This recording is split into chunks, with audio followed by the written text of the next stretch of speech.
Hey, what's up there, first. Today I'm going to show you how you can remotely replace the thermostat on this 2002 Mercedes C240 with a 2.6 liter engine. Now this car also has a check engine light and the code is P0128, which means that the coolant temperature is below the threshold or the regulating temperature of the thermostat. And now that usually indicates a problem with your thermostat or a problem with your coolant temperature sensor, but more often than not it's the thermostat. Otherwise you would hopefully get a check engine light for your coolant temperature sensor as well. Next, we'll need to drain the coolant, and in order to do that, we're going to raise and support the front of the car in jack stands. Just make sure you apply your emergency parking brakes and your car is in park if an automatic or in gear if it's a manual. Next, we come underneath the car and we're going to remove this lower splash shield. There's going to be 6 10mm bolts that are holding this in place.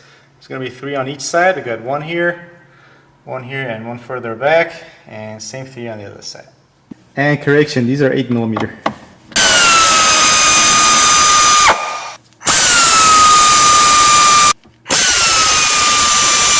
There we go.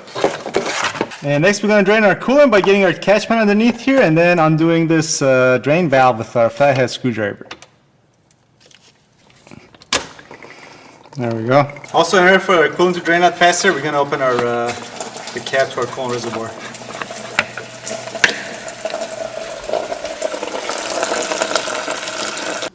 Alright, so next we'll undo this clamp that attaches our upper radiator hose to our thermostat housing.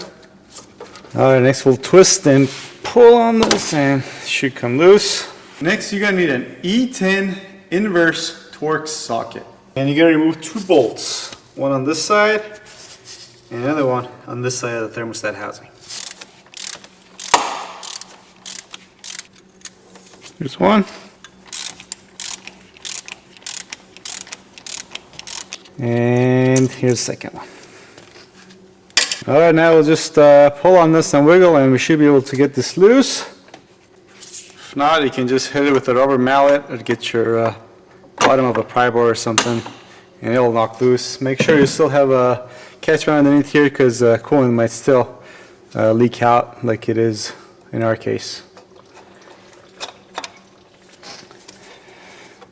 And then you should be able to wiggle this around your belt. Don't forget to remove this gasket, very important, you get this out of the way.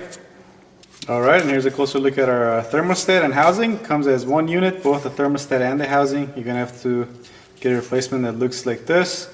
I'm sure it will come with a new gasket as well. Just make sure when you get the new one, you make sure before you put in the new gasket, you clean this, the area where the gasket is going to sit. Make sure you clean that thoroughly, so the gasket can have good contact and make a good seal. Then you just install your new thermostat with the housing, put in the 2 bolts and torque them down. And the torque spec for these is, I believe, 10 foot-pounds. But just check your repair manual and make sure. But either way, it's not going to be a huge amount of torque requiring for these bolts that hold this in. Then you put your upper radiator hose back on and fill up your Mercedes with the Mercedes approved coolant, and you should be good to go. And with that said, gonna wrap this video up. So if you like the video, please give it a thumbs up. Subscribe if you want to see more like it, and I'll see you next time. Thanks for watching.